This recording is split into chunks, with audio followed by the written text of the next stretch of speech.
میخواستم الان بهتون بگم که اگر پست قبلی رو ندیدین حتما ببینید. اینجا شما میبینین داخل اینجا مثل قبلیه، خبری نیومده ولی مثل قبلیه، 100% مثل قبلیه. یا باید لژند کنین یا باید با دوستاتون بازی کنین. الان اومده چیزش، فکر کنم اومده بود رفت، بعدش اومده بود تسکاش اومده بود، باید میرفتی با دوستات بازی کنی، بعد کلی به چیز میز میداد. همین چیزا هم با همینجوریه، فقط باید رنگ بازی کنی.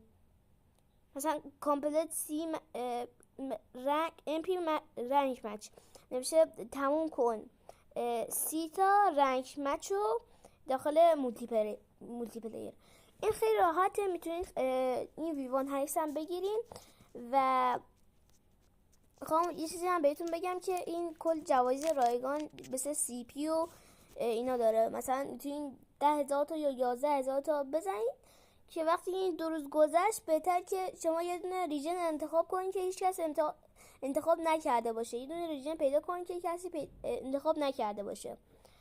بعد اونجا به چند تا از دوستاتون بگیم بیان، بعد همزمان داخل همون ریژن بیان، بعد همزمان که دارن اونا استارت میکنن استارت کنین، یا داری استارت میکنی بگین اونا هم استارت کنن. بعد اینجا یه احتمال داره که احتمال زیادی هست که روی هم بیفتین، یعنی جلوی هم بیفتین.